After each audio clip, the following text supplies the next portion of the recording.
Hola, qué gusto saludarlos. Hoy los invitamos a hacer un viaje al África Austral, una tierra de belleza desbordada y gran biodiversidad, como ya veremos en un instante, donde también hay diversidad étnica y riqueza cultural, aspectos que han convivido con un duro pasado colonial con secuelas como el sistema de segregación racial apartheid, con desigualdad y difícil acceso a la salud y a la educación en una parte muy importante de la población. Por ello resulta tan emocionante descubrir el proyecto Star of Life, encabezado por los filántropos suecos Dan y Christine Olofsson, una propuesta integral de dignidad y superación para las familias y en especial para niños y jóvenes de Sudáfrica. Como parte de este proyecto vamos a conocer el trabajo de Johan Falkman, quien usa el arte como herramienta para el desarrollo de la personalidad y el autocuidado de quienes participan, con resultados artísticos también muy interesantes, ya lo van a ver. Vamos a la provincia de KwaZulu, Natal. Nivada presenta.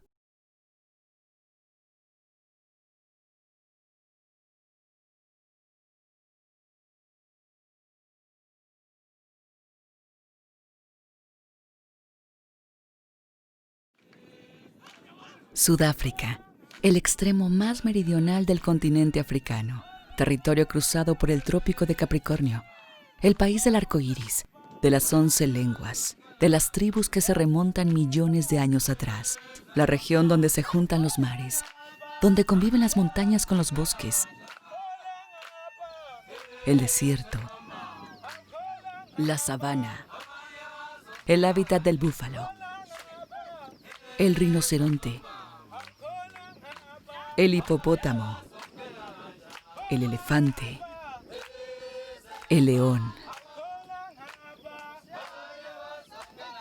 Sudáfrica es la tierra de los 1000 paisajes, de las 11 lenguas, con una cultura asombrosa y una historia inquietante.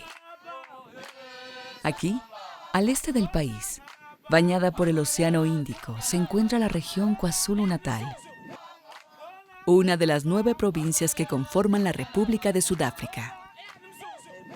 Es en este sitio donde Dan y Christine Olofsson, filántropos suecos con fuertes lazos hacia la comunidad sudafricana, concibieron un proyecto para crear conciencia en niños y jóvenes sobre la salud y el futuro. Todo comenzó en 2005, cuando Sudáfrica se había convertido en el epicentro de la crisis del virus VIH. En ese entonces, advirtieron que la gente a su alrededor comenzaba a morir, a veces sin conocer la verdadera causa, o bien ocultando ser portadores de la enfermedad. Consternados ante este panorama, decidieron hacerle frente. Así nació la iniciativa Star for Life, Estrella para la Vida. In February 2005, we gathered a team, I don't know, we were 12, 13 people. And it was South African. We got to know a deputy principal on a neighboring school. And it was Swedes. So we gathered then on a brainstorming week in February 2005. And we were out in the school and so on. Yeah, our thinking was like this, that the government was on its way with the retrovirus drugs. But the key thing is that the young generation shouldn't get HIV so much. And where are the young children? Out of schools. So we get to know the school. So our basic idea was to run a program in the schools. So during that week, we actually came up with the basic idea of Star for Life. And that is that every young child has dreams about their own life. And it could be different dreams. Jobs, family, sports, and that generates a positive energy. And we want them to be stars in their own life, to fulfill their own dreams. We started that they got that dream book, but they write every day about their own dreams. And that generates a thinking. They want to reach that goal. And if you're going to reach that goal, you need to do some sacrifices, and you need to see what you have to do. So we start with the dream book, and then in the second workshop we say that if you are going to fulfill your dreams, you need to be age-free. And there are many different ways to become age-free. But to put it simple, you shouldn't have very many partners with unprotected sex, because then the risk is very high. So you need to protect yourself and so on. So that was actually the start, 2005, and then we put together a team of 10 people who worked for 3 months to create the program in the schools. But in order to change behavior, which is very difficult, you need to work long term. And then we, in July, started a pilot project in that school. It works from July until December. We came in December. Everybody was so happy. It was the best thing they ever seen. Parents, teachers, learners. So Christine and I thought that this is going to be our project. We're going to run it in 40 schools. So that was the big idea. And then we started building up an organization, started fundraising, and since that it has just been growing. So today we have 120 schools in South Africa and Namibia. So 450,000 learners has gone through the program, and each of them connects with their family members at home, which is a lot of people. So this has been a very important project for us over the years.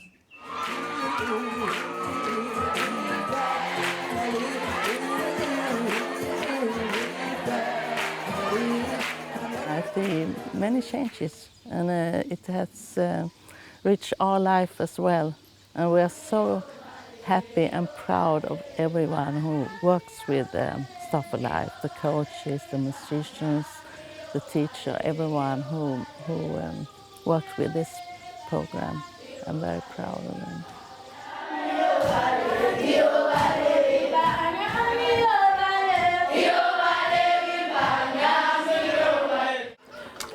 The most issues, problems that the young people are facing with is the abuse, domestic violence, it's rape, yes, and negligence, which is a lack of parenting. So there is that huge gap, and it makes it hard for the young people to go for their dreams or to study well or to be as a normal human being. So it affects them mentally big time. I mean, we could come into school, let's say 1,000 children, 500 girls, and 40, 50 of them could be pregnant. And when the girls here get pregnant, they leave the school, sit home in the village, get maybe $30, $40 per month, take care of the kid, don't get any education. The boys doesn't take any responsibility, which is sad. So when we follow up on the school, we could see a number of things. One is that the teenage pregnancy go down. The girl is very important to teach them that they are allowed to say no to sex, and they are allowed to have their own dreams, not only to have babies and like that and follow the man. And if they are a group in a school, everyone has the same education about this. They can strengthen each other. So that's important for the girl, but it's important to teach the boys as well how to behave to the girls. We want to generate, so they see a future for themselves, hope, good motivation. Then maybe they have so bad home conditions, so they don't see a future. They don't think they are allowed to have dreams for the future, because they have so much to do with the home and with everything, daily things. And maybe they have a long way to school. They have to walk along for 1 hour, 2 hours to school. Maybe not any food in the morning, and they are very tired when they come to school. My role, I'm a coach, so I come with a psychosocial support and play therapy, where we dance jablani and share stories with the kids. And in that way, they are able to open up as well. I was a student in Staff Alive schools. Back then, it was 2006. So it influenced me. It influenced me in many ways, and here I am today. I'm the role model to the young ones. And it's actually the individual stories that gives you inspiration and gives you energy to continue. Because if you can save one people's life, I think you have done tremendous things. Because for that person, it's such a big difference. Oh, there are so many children that we have seen from the beginning, 11, 12 years, and now they are doctors and teachers and musicians and like that, and we're very happy. Staff for Life is giving the people, is giving the community. They teach us many things, parenting. They teach us how to be a responsible people. You know, so it changes us into good people, into a positive human being. You know, so it has a huge impact in success, in how do we treat ourselves, how do we behave, and to be responsible, basically. We have sessions where our coach is having a one-on-one session with our kids. Let's say we are having those kids who are having some problem, maybe some social problems, bullying or whatever problems. Secondly, with social ills. Sometimes most of our kids, they do have some problems at their home. If you can look at our community here, most of the parents, they are not working. They only depend on social grants. So now they can't afford to buy school uniforms. Staff for Life just donated us even school uniform. That we work very well together with the local government. So the Department of Schools, they tell to us, we would like you to do the program in this and this and this school. Fine. And here in South Africa, they have a special courses or themes called life skill development. And we fit in very well there because we learn them life skill to take care of their health and so on. So we are a normal part in the ordinary schoolwork, and that's important. Not some outside NGO who does something outside the school. We're inside the school, working together, educate the teachers, having counseling there, so on. Since the music and dance and the culture is very strong in this culture, the Zulu and the African culture, we are using the music as a tool to reach out to the kids, and we're using elements and lyrics in the songs that we write that describes the theme and the pillars of the Star for Life program. So instead of speaking, we're using them so they can use them as almost like mantras when they get into situation they need some extra energy, like when they walk to school they can walk and sing AIDS free, that's me, AIDS free, things like that, so they can use them in the daily basis. So it's a lot of power and energy in the music that we try to reach Music is mantra. It's your feelings, you know, it talks to your feelings and it involves the whole of you. So if we put the pillars of the Star for Life program into music, you can more easily remember, you know, what's going on in the program. Music is a positive, happy way to learn life. And it's especially here, the music is a very big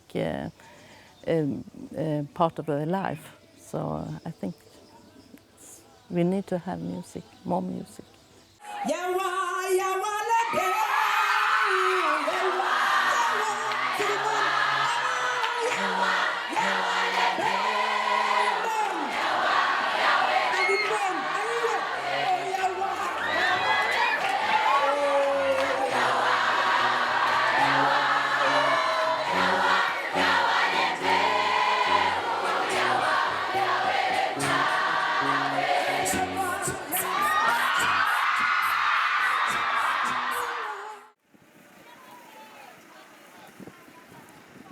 con 20 escuelas en Sudáfrica y Namibia, y un total de 450.000 participantes, entre alumnos y miembros de la comunidad.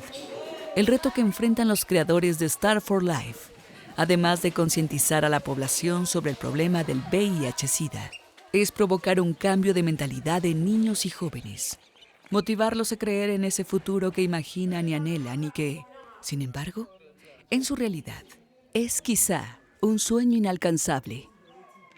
Hablamos de un país que vivió, desde siglos atrás, bajo el dominio de colonizadores, un pueblo desgarrado por la injusticia, la pobreza y el racismo. Devolverle la esperanza es una de las más importantes tareas de este proyecto.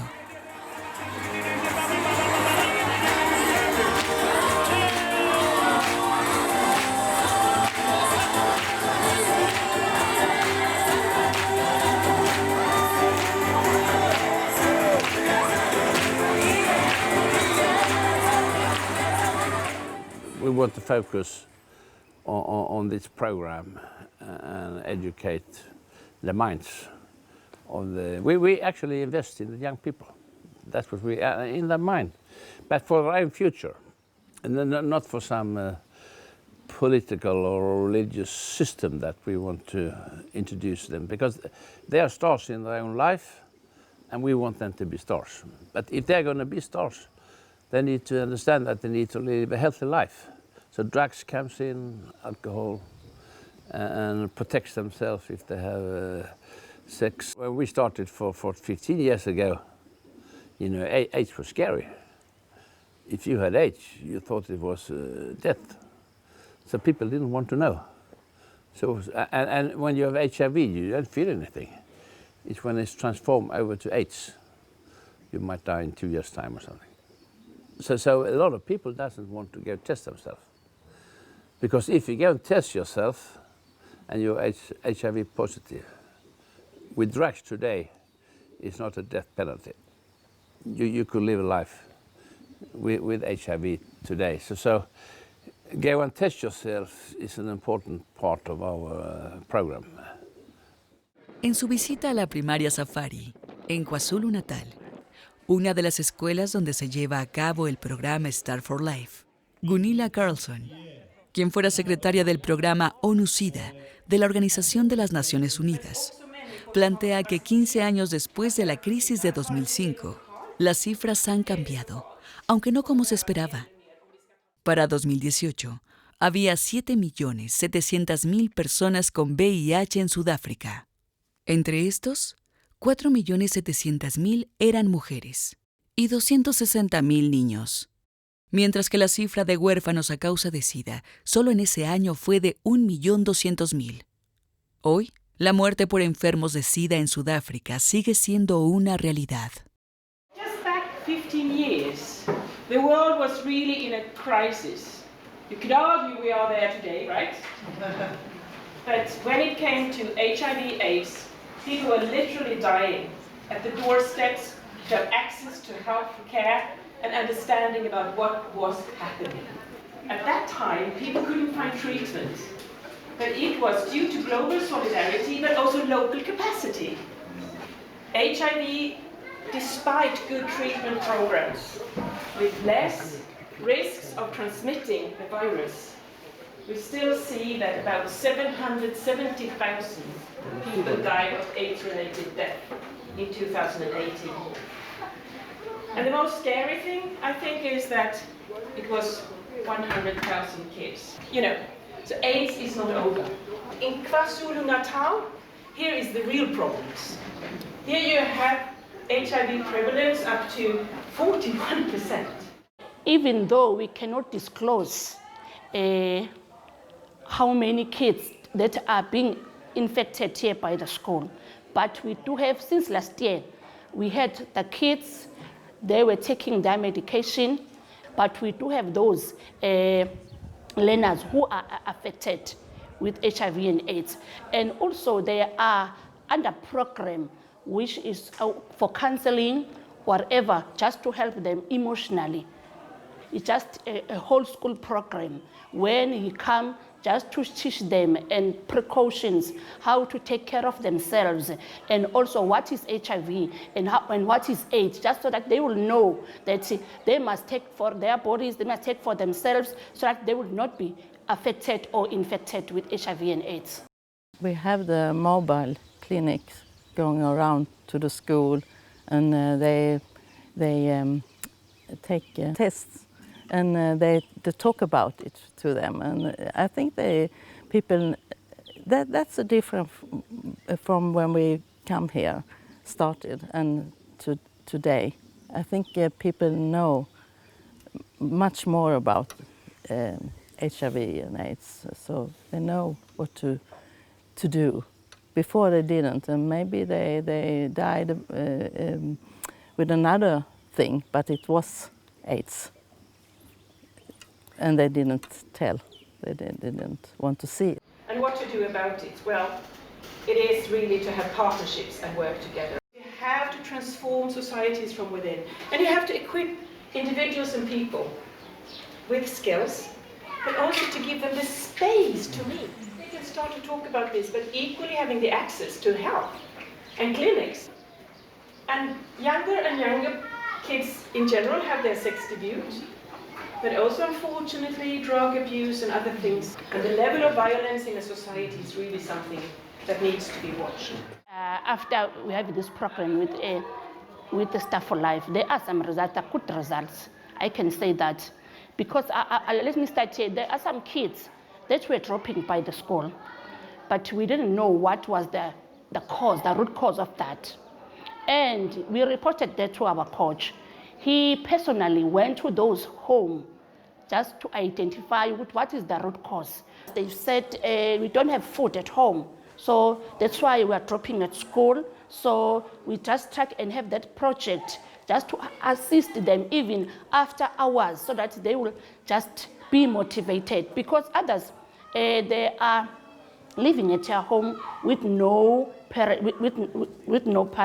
They are living with themselves. They're child-headed families because of this HIV and AIDS. Big problem in South Africa, and that's unemployment, especially for the young people. And they need to change that system, because the young generation is the future. They need to have education, but they also need to have jobs. That's a big challenge.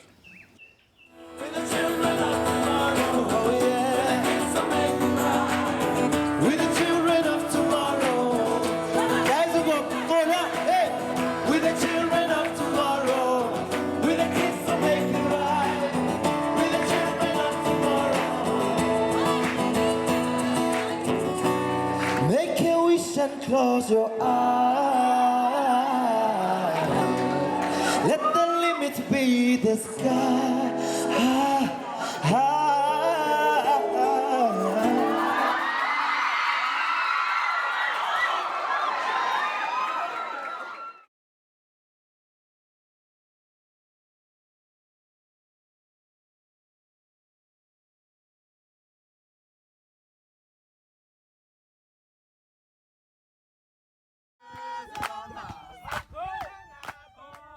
Son los árboles, las acacias, las caobas, el chacal, las candelabras o el suntuoso árbol de la fiebre, lo que nos abre la mirada a un nuevo paisaje.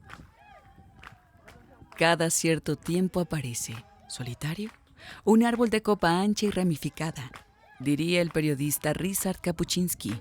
Al divisarlo, podemos dirigirnos hacia él, sabiendo que ahí encontraremos gente, un poco de agua e incluso algo de comer. Esas personas han salvado el árbol porque sin él no podrían vivir. Bajo el sol africano, para existir, el hombre necesita sombra y el árbol es su único depositario y administrador. El árbol como centro de la vida colectiva.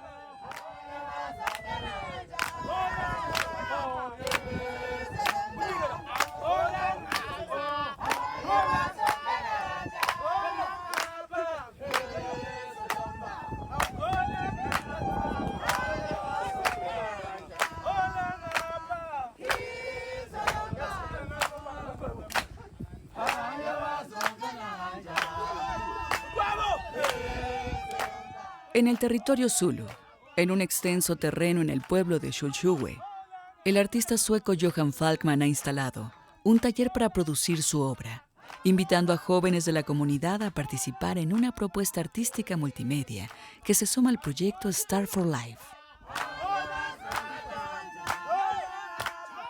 Here in South Africa, in KwaZulu-Natal, and this is where it all started in 2016. I came down for the first time.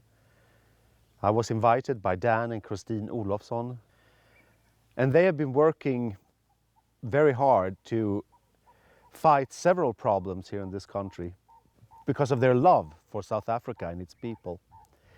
One is the most alarming, of course, and that is the spread of HIV.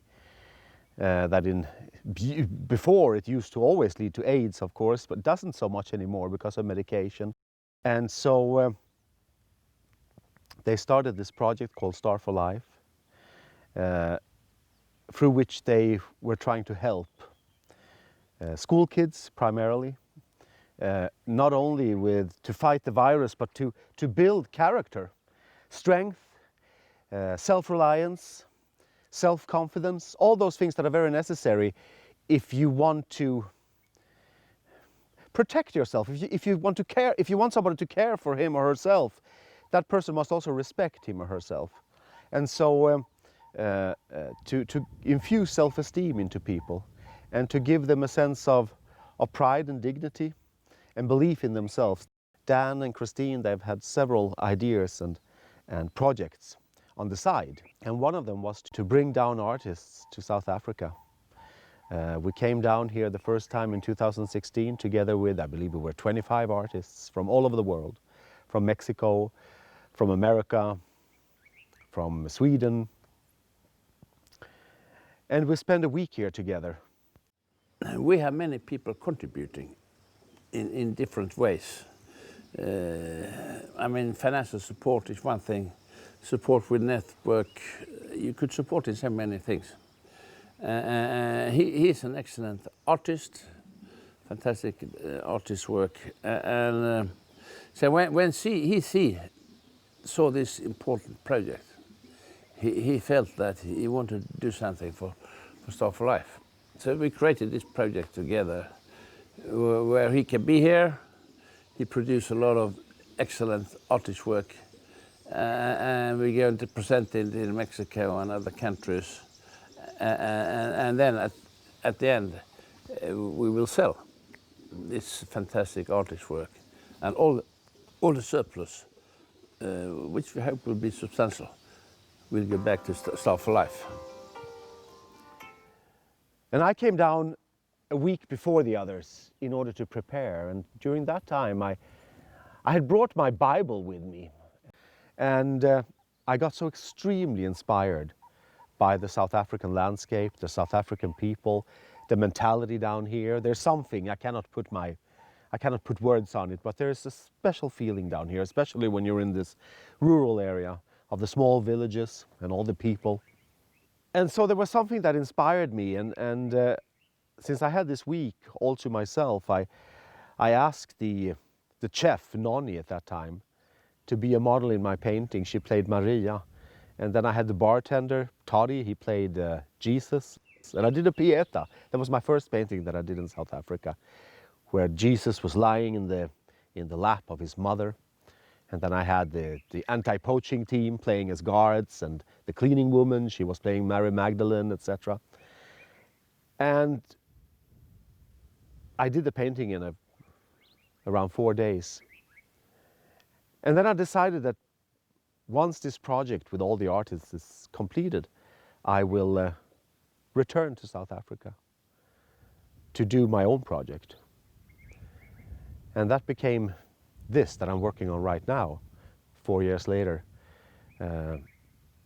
Paintings, sculptures, inspired by Gustave Doré's illustrated Bible from 1875. And I got models from the communities, all the villages around, that surrounds us, 3 or 4 villages. And with the guys and girls and women and men from those villages, I started to build a pattern of stories that inspire me. And now we've been working for almost a year on this. Toddy, okay? Show the head. Okay, Incognicio, can you fall? Pilano, can you fall?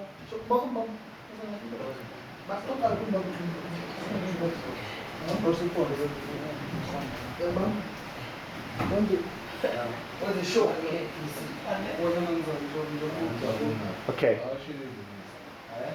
Very good. And Sabella, you come with the sword. Let me see. Okay, very good.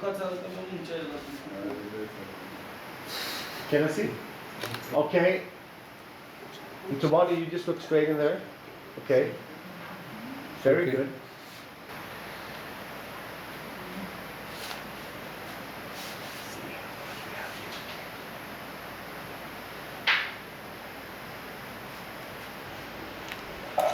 Are you okay, Ignacio? It's okay.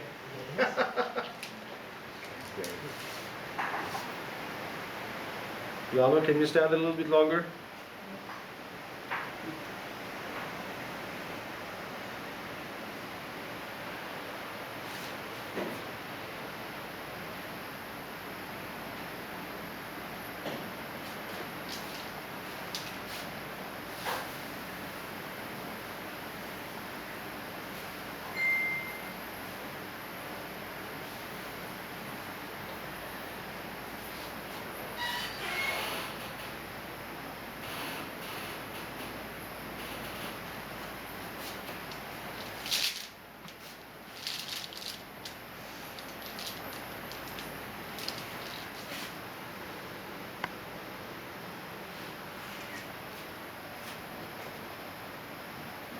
Ignacio, you want to come up for a little break so you don't get too much blood in your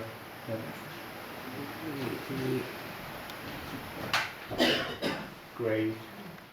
I have a very close relationship to the people that I work with, specifically as models. We've done several excursions out to the villages to scout for models and to have people meet in the community houses or the schools. So in that aspect, yes, it's very close to the communities because we specifically we've decided to work with the villages surrounding this area where we are. One of the first things that you do meet when you come down to South Africa is the Zulu Dancers, and that is, I'm not 100% sure, but there isn't a tradition of mask making, for example, in the Zulu tradition. They were warriors, so they have been. I guess moving around, invading other tribes or making wars. They didn't have so much time to engage in art. There you have a good example of they were warriors, you know. But one thing that they did have, or that they do have, is the dancing, the Zulu dance, and that is also, I guess, that comes from war. Those dances are very inspired by the movements of war. I think that's where it comes from.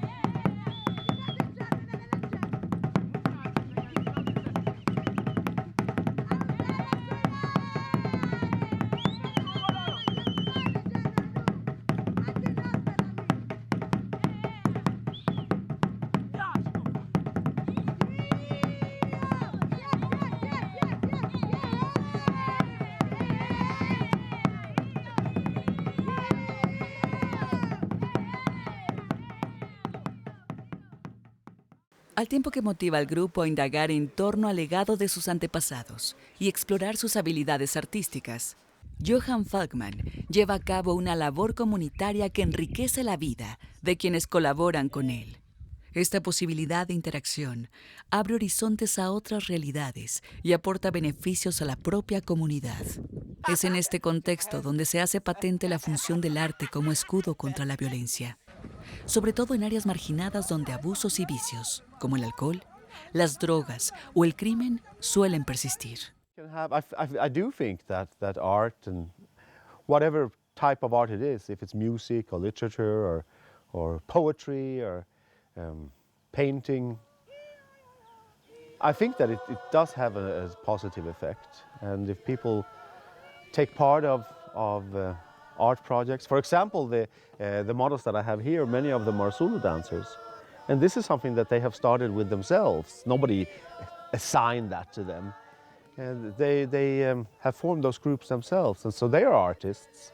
And yes, I think that what they're doing helps their communities to become stronger, because it infuses culture into their life, and it also forces them to search what are our ancestors, what were they doing, what are our roots. That is why we're creating both plays and dances on these themes, so that the models are also interpreting the stories, and I do too. And I think when you're occupied by thinking about these things, like they must do when they work with this project, you don't have time to engage in anything negative as far as violence is concerned, or overconsumption of alcohol, abuse. If it's drugs or if it's alcohol, I think is something that you engage in if you're unhappy or if you have nothing else to do.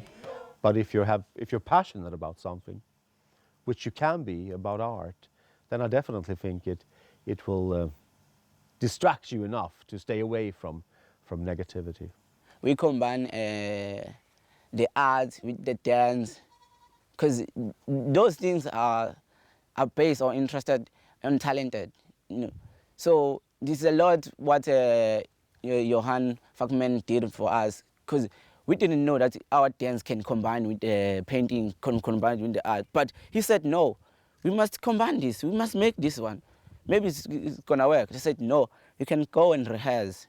And then he used to give me some Bible, and I take the picture from the Bible, and then I do what they did on Bible, and then what they showed. And exactly. I feel comfortable because I learn a lot from him. She learned us about to combine dance and painting, so yes.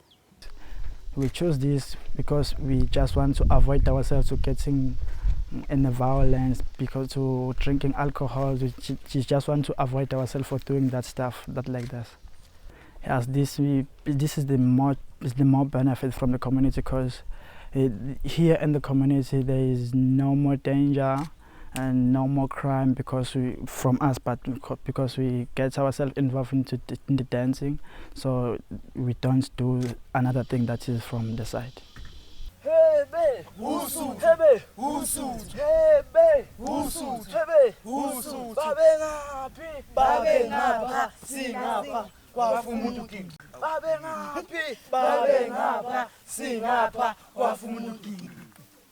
Angome, hempe asangome, wapela, hempe asangome, hempe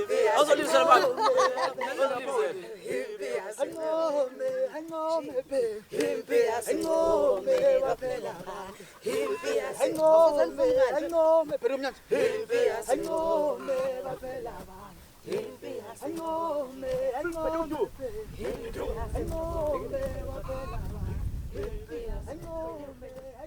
This project it's film, it's installations, it's painting, it's sculpture, it's also small miniature plays, you know. Right now I'm working on the theme of the mother with 7 sons. And that is a theme that I'm painting it, I'm sculpting it, and I'm also writing, if you want to call it poetry or texts, where the characters express themselves in different ways. And so it's definitely a multimedia project.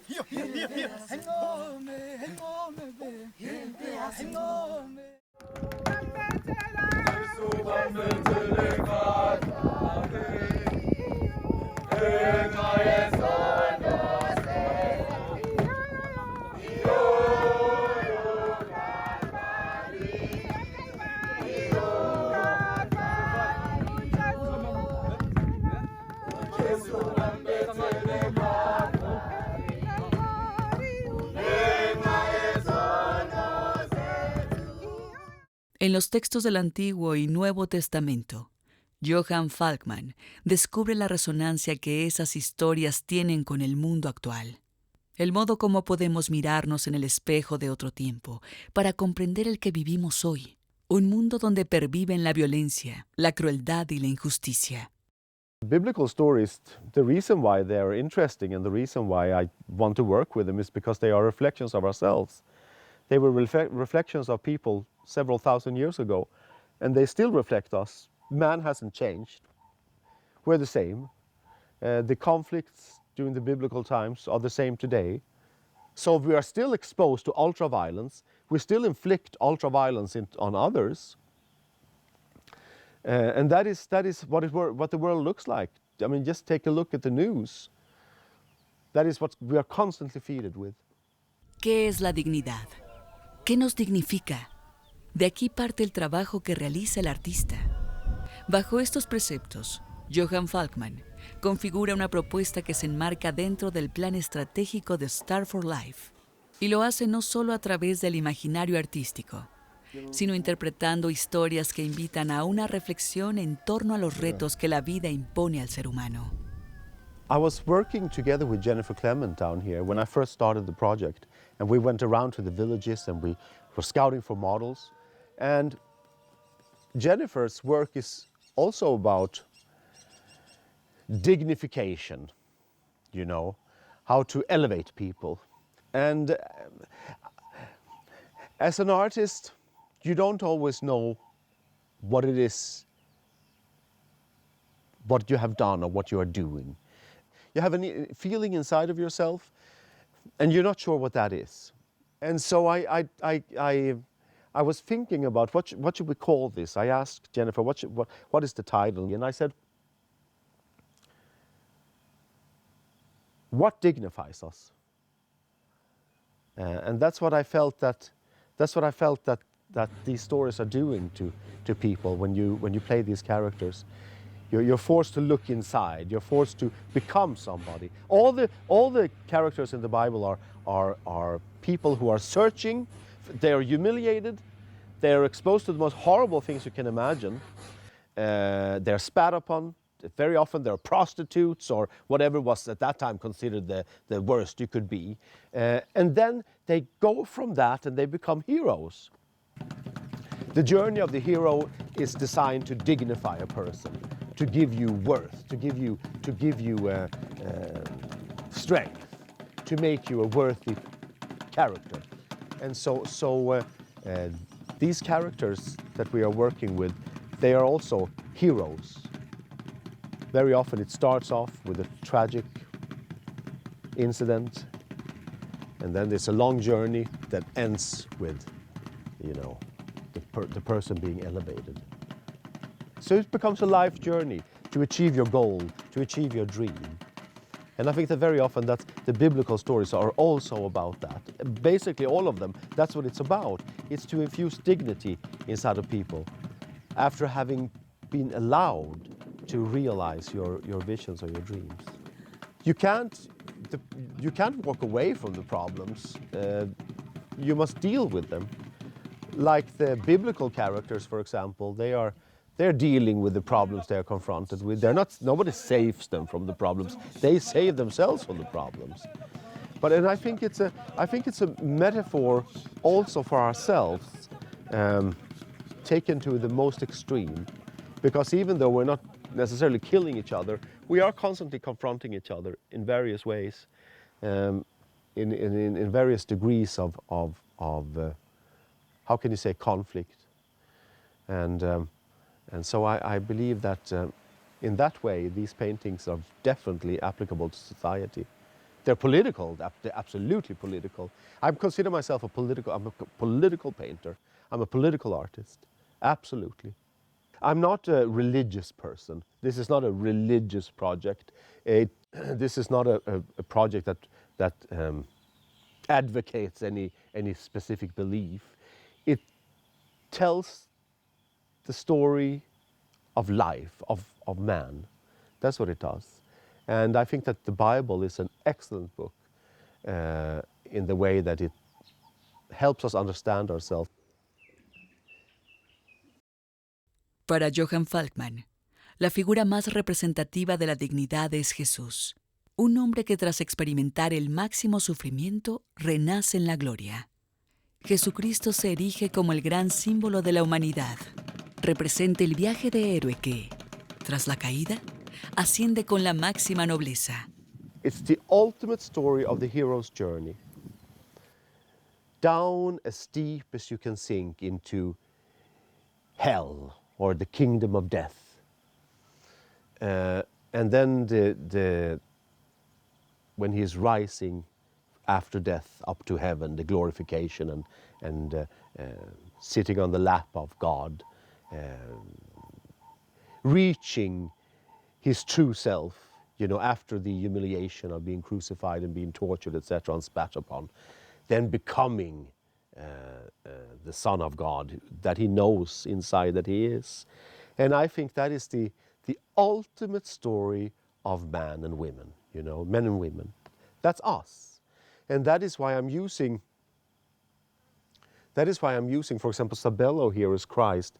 I've written a monologue for him where he confronts us directly with different aspects of our personality in the shape of Christ, you know. And that is an example of how I develop these different characters, but based upon our inside yearning for dignification, you know. You want to interrogate me? About what? I am prepared to die rather than give up myself. Here is my tongue. Cut it out. Here are my eyes. Let the birds have them. Take my hands. Take my feet. Cut them off. I will have them back. I'm not afraid of your hatred. It is my lot in life to be hated. Humiliation is my destiny. So, I will gladly die to for once in my life become free. Sudáfrica ha sido también un país de tensiones, un país desmembrado, víctima de conquistas que derivaron en la segregación racial. El país del apartheid, narrado en novelas de 2 premios Nobel, John Maxwell Coetzee y Nadine Gordimer. Esta situación prevaleció hasta los años 90, cuando Nelson Mandela asumió la presidencia en 1994. En su discurso de investidura, el líder llamó a su pueblo a despertar. Ha llegado el momento de curar las heridas, el momento de salvar los abismos que nos dividen. Nos ha llegado el momento de construir. Nos comprometemos a liberar a todo nuestro pueblo del persistente cautiverio de la pobreza, las privaciones, el sufrimiento, la discriminación. Hemos triunfado, dijo, en nuestro intento de implantar esperanza en el seno de millones de los nuestros.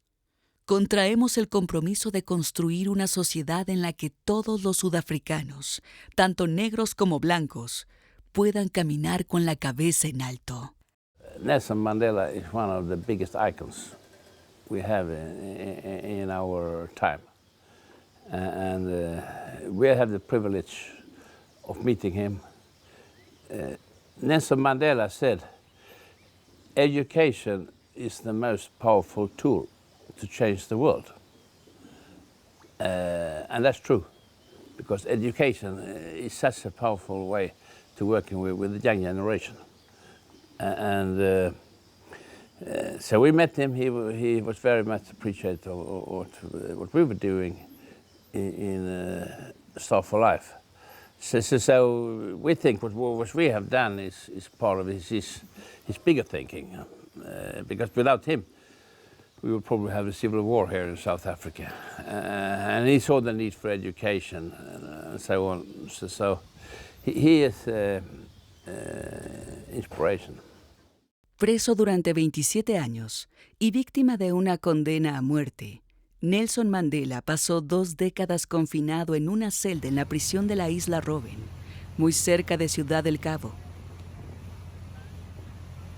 Una vez libre y líder de la nación, Madiba no optó por la venganza, sino por la reconciliación como única vía para construir una sociedad libre. Que haya justicia para todos, reiteraba. Que haya paz para todos. Que haya trabajo, pan, agua y sal para todos. Que cada uno de nosotros sepa que todo cuerpo, toda mente y toda alma han sido liberados. Nunca, nunca jamás volverá a suceder que esta hermosa tierra experimente de nuevo la opresión de los unos sobre los otros, ni que sufra la humillación de ser la escoria del mundo. Que impere la libertad. He was preaching reconciliation between the whites and the black, tolerance.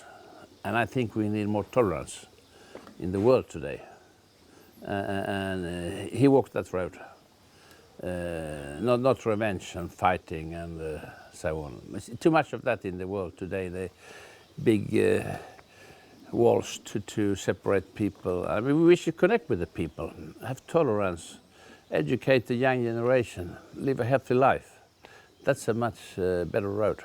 His book, his famous book, the heading is The Long Road to Freedom. Yes.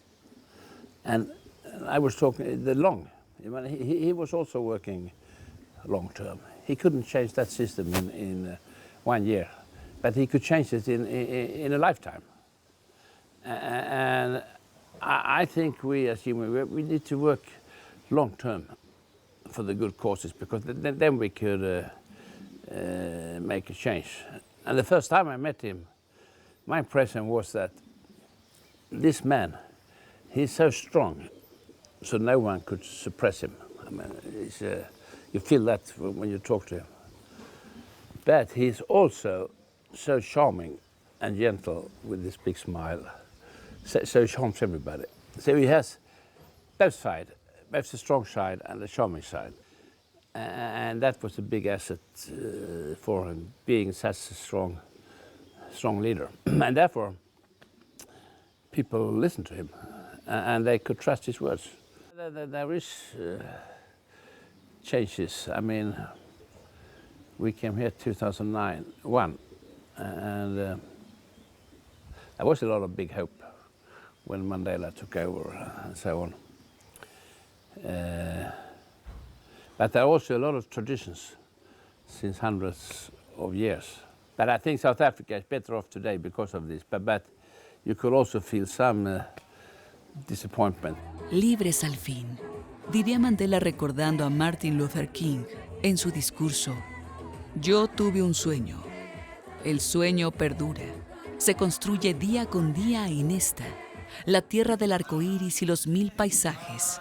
Ahí donde plantaron pie Bartolomé Díaz y Vasco de Gama en el siglo XV. El punto más extremo al suroeste, tendido hacia el Atlántico, el Cabo de Buena Esperanza. Sudáfrica, el territorio donde la civilización y la vida salvaje se funden, el imperio de León.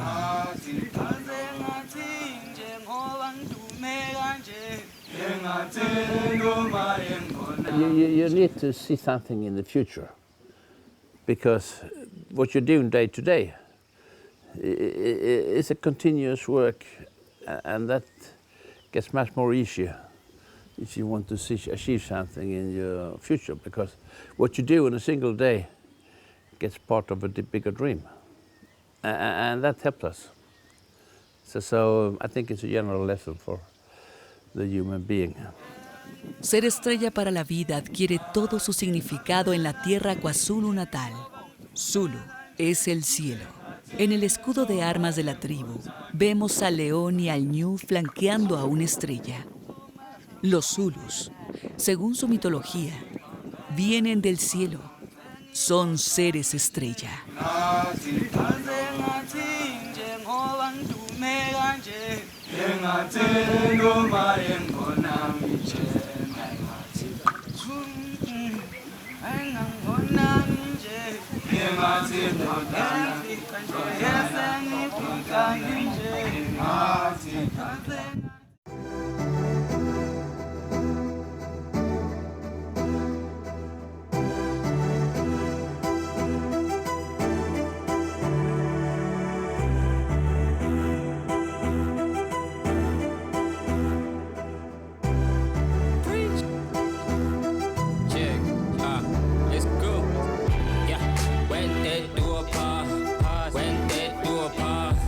When God to my mother, my joy was taken away. Who's gonna love me now? Who's gonna see me now? Yeah. When they do a part, when they do a part. When God to my mother, my joy was taken away. Who's gonna love me now? Who's gonna see me now? Go back, go found my soul. One tatelu, mama low. When they do a part, when they do a part. When God to my mother, my joy was taken away. Who's gonna love me now? Who's gonna see me now? Lo que se hace cada día es parte de un gran sueño y eso nos ayuda a continuar, como asegura Dan Olofsson. Y ese sueño es también la esperanza de un pueblo que no se doblega, un pueblo que fue azotado por la violencia y la discriminación, de lo cual no se ha librado del todo, que vio de frente el rostro más feroz del VIH-Sida, que libró una batalla cruenta por su libertad y aún hoy la sigue librando, como acabamos de ver hace unos minutos. Gracias por acompañarnos en este viaje que documenta un proyecto ejemplar. Hasta pronto.